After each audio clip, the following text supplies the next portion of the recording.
परदेश अस्पताल पर्वत र परिवर्तनको कथा।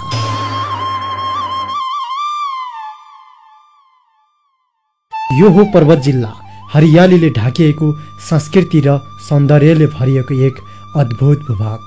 तर यही सौन्दर्यको छायामा लुकेको थियो एक यथार्थ। जिल्ला अस्पतालको पीडा, जहाँ अस्पताल आफै बिरामी परिरहेको थियो। न त कुनै भौतिक संरचना, न त आधुनिक प्रविधि, न त धेरै कर्मचारीहरू, न व्यवस्थापकको चासो। न त उपकरण नै थिए, न त जनशक्ति नै थियो। सफा शौचालयको अभाव थियो, आकस्मिक सेवाको पहुँच टाढा थियो। अस्पतालबाट निस्किएका फोहोरहरूको सही व्यवस्थापन हुन नसक्दा त वरिपरिका सर्वसाधारण हैरानै भएका थिए। साना बालकदेखि वृद्धसम्मलाई सामान्य उपचारका लागि पोखरा लैजानुपर्ने अवस्था थियो। केही वर्ष अघिसम्म पर्वत जिल्ला अस्पताल भनेको बिरामीहरूको निराशाको केन्द्र बनेको थियो। मानिसहरू उपचारका लागि सरकारी हस्पिटल भन्दा मेडिकल र पोखरा बागलुङ धाउने गर्दथे। सुविधाको चरम अभाव थियो। अत्यावश्यक औषधिहरू नपाइने, जनशक्तिको अपुग, प्रविधिको समस्या, व्यवस्थापनमा कमजोरी, भौतिक संरचनाहरूको चरम अभाव र सामान्य बिरामी पनि पोखरा अनि अन्य हस्पिटलहरू चाहर्नुपर्ने अवस्था। विभिन्न कारणहरू देखाउँदै अस्पताल जस्तो संवेदनशील क्षेत्रमा व्यवस्था र लापरवाही निकै गरिन्थ्यो। तर आशाको किरण एकाएक चम्किन थाल्यो। त्यो थिए शङ्कर गिरी।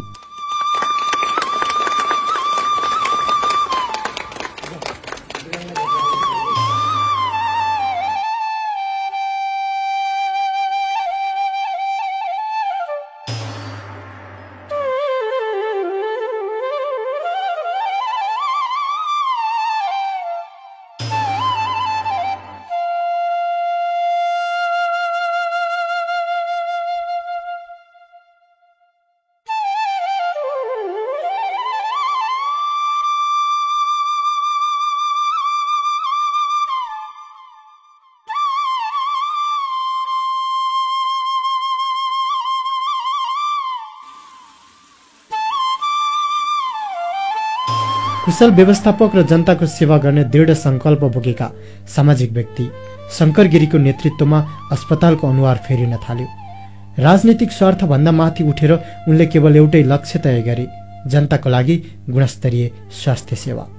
पर्वत अस्पताल साँच्चीकै आज एक सुविधा सम्पन्न अस्पताल र लाखौं जनताको स्वास्थ्यको सच्चा साथी बनेको छ। कुनै पनि राजनीतिक स्वार्थ नराखिकन शङ्कर गिरीको टिमले अहोरात्र खटिएर देशका नमुना अस्पताल बनाउन सफल भएको यो प्रदेश अस्पताल अब हरेक मानिसको जीवनको भरोसा बन्दै गएको छ।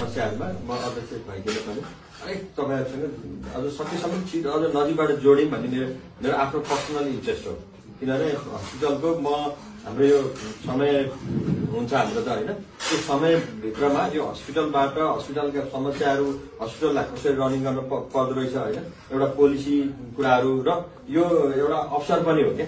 यो स्वास्थ्य क्षेत्रसँग जोडेर हाम्रो स्वास्थ्य क्षेत्रलाई यो मात्र होइन हामीले गराउन सक्ने भनेको त हामी यहीँ मात्र सीमित हुँदैन होइन। भोलिका दिनहरूमा हामीले एउटा यस्तोको हामीले भन्न सक्ने ठाउँमा, पुर्याउन सक्नुपर्ने ठाउँमा पुर्याउनको लागि यो एउटा सपनादेखि अवश्य नै पुरा हुन्छ। प्रदेश अस्पताल पर्वतको विकासको लागि प्रष्ट सपना देखेका शङ्कर गिरीले यो 3 वर्षमा अतुलनीय योगदान दिएका छन्। सुविधाहरू एकपछि अर्को थपिँदै गएको छ र अझै धेरै सुनौला योजनाहरू बन्दै गइरहेका छन्। नगरपालिका, प्रदेश, सङ्घ तथा विदेशी अनि नेपाली सङ्घ संस्थासँग समन्वय गर्दै यो अस्पतालको भव्य संरचना, कर्मचारीहरूको गतिशीलता निर्माण गर्दै प्रदेश अस्पताललाई सुसज्जित गरेका अध्यक्ष शङ्कर गिरीको सपना जटिल रोगहरू, घातक रोगहरूको उपचारका लागि यस क्षेत्रका नागरिकहरू टाढा जान नपरोस् भन्ने छ।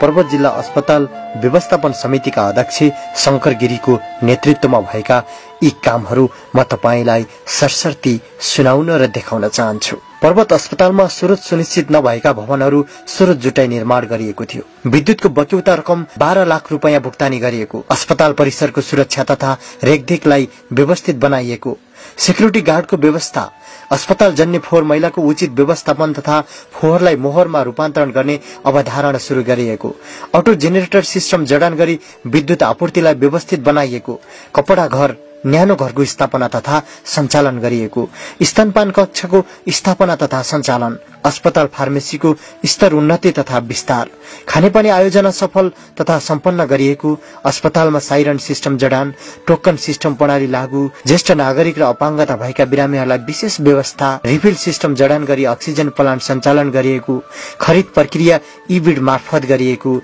EMR सिस्टम लागू गरिएको, 12 घण्टा ओपीडी सेवा सञ्चालन, बिहान 7 बजेदेखि बेलुका 7 बजेसम्म, विस्तारित हेमोडायलिसिस सेवा, फिजियोथेरापी सेवाको शुरूआत, डेन्टल सेवाको विस्तारित सेवा, ल्याब सेवा विस्तार, डीआर पोर्टेबल एक्सरे सेवा, इमर्जेन्सी सेवा, अस्पताल सौन्दर्यकरण परियोजना, पार्किङ स्थल तथा प्रतीक्षालय निर्माण, पोषण गृहको निर्माण तथा क्षमता विस्तार, टोल फ्री नम्बरको व्यवस्था, अस्पताल क्यान्टिनको व्यवस्था, सब गृह निर्माण, विभिन्न निशुल्क शिविर सेवा सञ्चालन, निशुल्क सेनेटरी प्याड तथा भेन्टिङ मेसिनको व्यवस्था, प्रशोधित शुद्ध पिउने पानीको व्यवस्था, पूर्ण रूपमा EMR सिस्टम लागू, न्यूनतम सेवा मापदण्ड MSS मा गण्डकी प्रदेशको उत्कृष्ट अस्पताल, नाङ्गो बिजुली तार हटाई सिंगल कभरेज तारको व्यवस्था, अस्पताल भित्र बाटो निर्माण, कर्मचारीहरूका लागि प्रोत्साहन, सेवा सुविधा थप र ड्रेस कोडको व्यवस्था, बैंकर्स क्लब अफ पर्वतको सहकार्यमा ब्लड बैंक स्थापनाको तयारी, मुख स्वास्थ्यको लागि विजय नेपालसँग सहकार्य,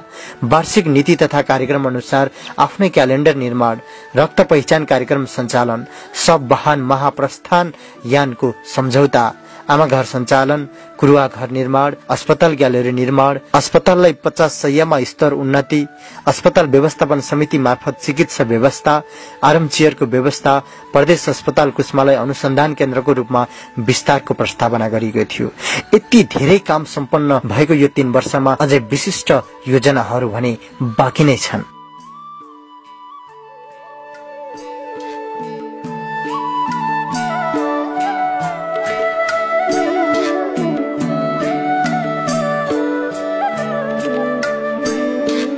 गरीब तथा न्यून वर्गका व्यक्तिहरूलाई उच्च प्राथमिकतामा राखेर स्वास्थ्य सेवा दिनुपर्छ भन्ने वाक्यलाई मूर्त रूप दिने शंकर गिरीले अस्पतालको परिचय दिन मात्र सफल भएनन्, एक कुशल नेतृत्व कस्तो हुनुपर्छ भन्ने उदाहरण पनि दिएका छन्।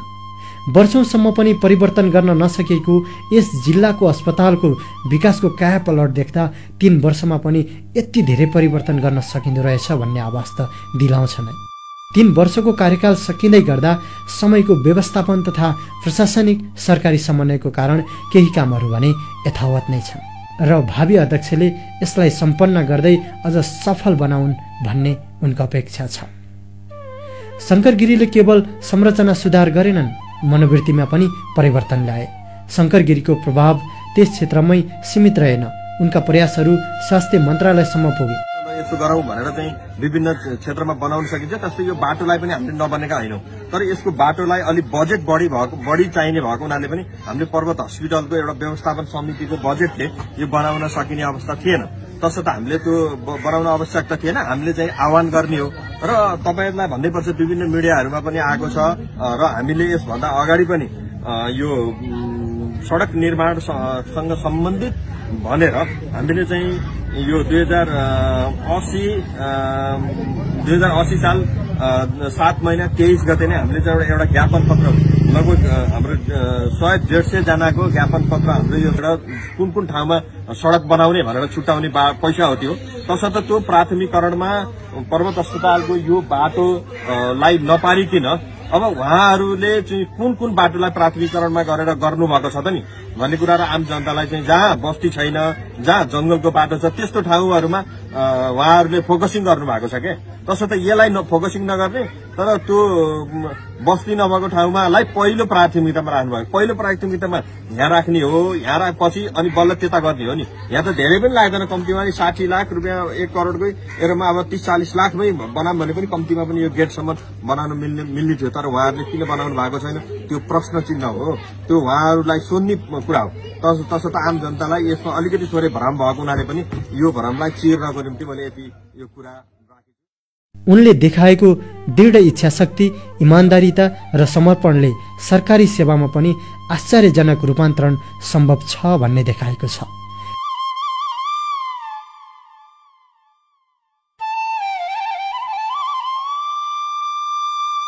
पर्वत जिल्ला अस्पताल अब केवल उपचार केन्द्र मात्रै होइन, यो आशाको केन्द्र पनि हो। एक यस्तो कथा जसले हामी सबैलाई सिकाउँछ परिवर्तन सम्भव छ, केवल नेतृत्व चाहिन्छ। शंकर गिरी एउटा नाम जसले पर्वतमा स्वास्थ्यको पुनर्जागरण गरायो। धन्यवाद।